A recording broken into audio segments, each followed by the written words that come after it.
The natural scenery of America has often been contrasted in its general features as well as in detail with the landscape of the Old World, more especially of Europe. And not deeper has it been the enthusiasm than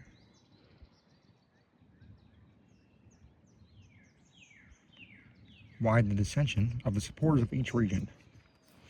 The discussion is not one to be likely soon closed, for much of it has been said on both sides. A world more yet remains to be said. The most conspicuous of the British tourists who have attempted a comparison seem to regard our northern and eastern seaboard, comparatively speaking, as all of America, at least as all of the United States, worthy consideration.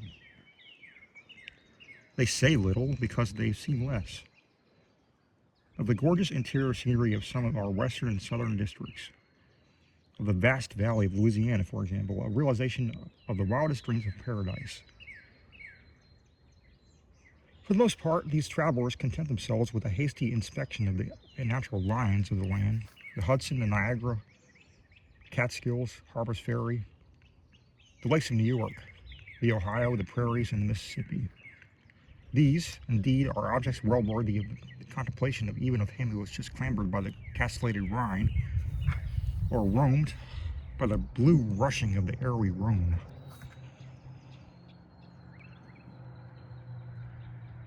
But these are not all of which we can boast, and indeed I will be so hardy as to assert that there are innumerable quiet, obscure, and scarcely explored nooks within the limits of the United States that, by the true artist or cultivated lover of the grand and beautiful amidst the works of God, will be preferred to each in all of the chronicled and better accredited scenes to which I have referred. In fact, the real Edens of the land lie far away from the track of our own most deliberate tours.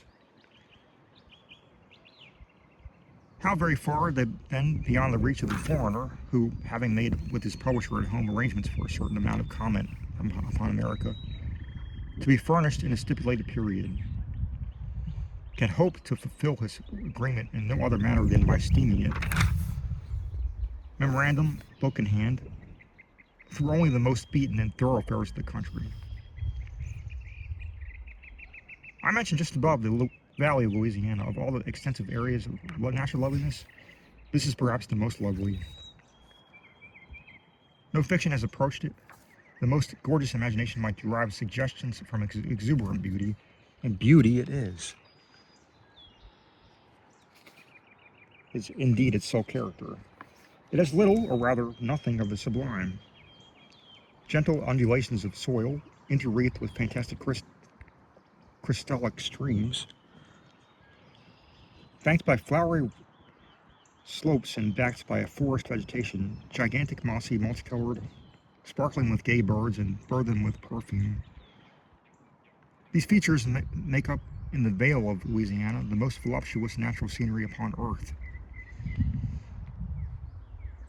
But even of this delicious region, the sweeter portions are reached only by bypaths.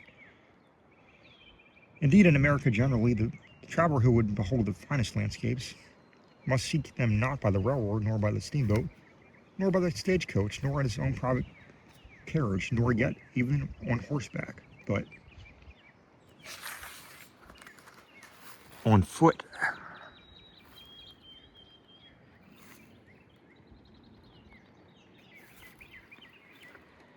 He must walk, he must leap ravines, he must risk his neck among precipices, or he must leave unseen the truest, richest, and most unspeakable glories of the land. Now, in the greater portions of Europe, no such necessity exists. In England, it exists not at all. The merest dandy of a tourist may visit there every nook worth visiting without detriment to his silk stockings. So thoroughly known are all points of interest, and so well arranged are the means of attaining them, this consideration has never been allowed its due weight. In comparisons with the natural scenery of the Old and the New Worlds, and that entire loveliness of the former is collated with only the most noted, and with by no means the most eminent items in the general loveliness of the latter. River scenery, has unquestionably within itself all the elements of beauty and time out of mind, has been the most favorite theme of the poet. But much of this fame is attributable to the predominance of travel in fluvial over that in mountainous districts. In the same way, large rivers, because usually highways, have in all countries been absorbed an undue share of admiration.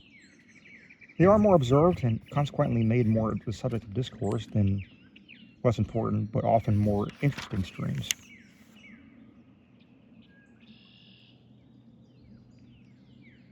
A singular exemplification of my remarks upon this head may be found in the Wissahiccon, a brook, for more it can be scarcely called, which empties itself into the Schuylkill about 6 miles westward of Philadelphia.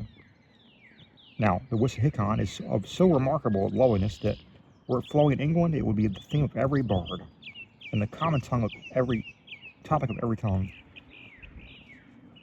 If indeed its banks were not parceled off in lots at an exorbitant price, as building sites for the villas of the opulent. Yet it is only within very few years that anyone has more than heard of the Wissahiccon, while the broader and more navigable water into which it flows has been long celebrated as one of the finest specimens of American river scenery. The Schuylkill, whose beauties have been much exaggerated, and whose banks, at least in the neighborhood of Philadelphia, are marshy, like those of the Delaware, is not at all comparable as an object of picturesque interest with the more humble and less notorious rivulet of which we speak. It was not until Fanny Kemble, in her droll book about the United States, pointed out to the Philadelphians that weird loveliness of a stream which lay at their own doors, that this loveliness was more than suspected by a few adventurous pedestrians in the vicinity, but the quote-unquote journal, having opened all eyes, the Wissahiccon, to a certain extent, rolled at once into notoriety. I say quote-unquote to a certain extent, for, in fact, the true beauty of the stream lies far beyond the route of the Philadelphian picturesque hunters, who rarely proceed farther than a mile or two above the mouth of the rivulet, for the very excellent reason that here the carriage road stops. I would advise the adventurer who would behold its finest points to take the ridge road, running westwardly from the city and having reached the second lane beyond the 6th milestone, to follow this lane to its termination. He will thus strike the Wissahiccon at one of its best reaches, and in a skiff or by clambering along the banks, he can go up or down the stream as best suits his fancy, and in either direction will meet his reward. I've already said, or should have said, that the brook is narrow. Its banks are generally, indeed almost universally, precipitous and consist of high hills, clothed with noble shrubbery near the water and crowned with at a greater elevation with some of the most magnificent forest trees of America, among which stands the conspicuous Liriodendron tuliparum. The immediate shores, however, are of granite, sharply defined or moss-covered, against which the pellucid water lolls in its gentle flow as the blue waters of the Mediterranean upon the steps of her palaces of marble. Occasionally, in the front of the cliffs extends a small definite plateau of richly herbaged land, affording the most picturesque position for a cottage.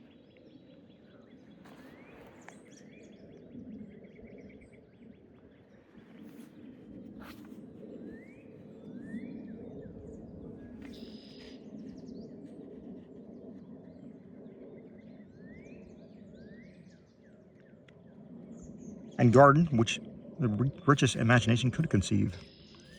The windings of the stream are many and abrupt, and is usually the case where the banks are precipitous, and thus the impression conveyed to the voyager's eye as he proceeds is that of an endless succession of infinitely varied small lakes, or more properly speaking, tarns.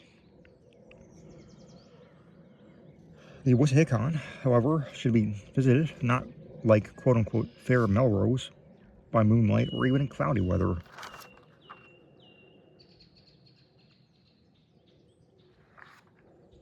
but amid the brightest glare of a noonday sun, For the narrowness of the gorge through which it flows, the height of the hills on either hand, and the density of the foliage conspire to produce a gloominess, if not an absolute dreariness of effect, which, unless relieved by a bright general light, detracts from the mere beauty of the scene.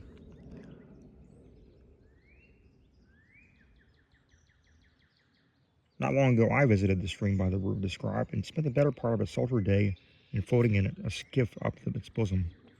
The heat gradually overcame me, and resigning myself to the influence of the scenes and of the weather and of the gently moving current, I sank into a half slumber during which my imagination reveled in visions of the Wissahiccon of ancient days.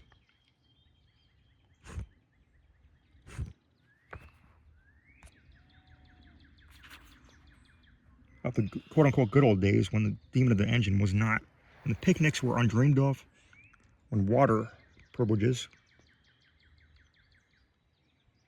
were neither bought or sold, and when the red man trod alone with the elk upon the ridges that now towered above. And while gradually these conceits took possession of my mind, the lazy brook had borne me inch by inch around one promontory and within full view of another that bounded the prospect of the distance of 40 or 50 yards. It was a steep rocky cliff abutting far into the stream and presenting much more of the Salvatore character than of the portion of the shore hitherto passed. What I saw upon this cliff, although surely an object of very extraordinary nature, the place and season considered, at first neither startled nor amazed me. So thoroughly and appropriately did it chime in with the half-slumberous fancies that enwrapped me. I saw, or dreamed that I saw,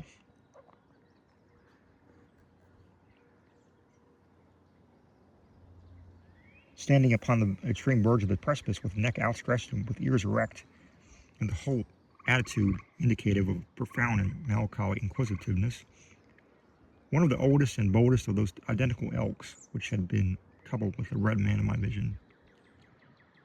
I say that for a few moments this apparition neither startled nor amazed me. During this interval my whole soul was bound up in an intense sympathy alone. I fancied the elk repining, not less than wondering, at the manifest altercations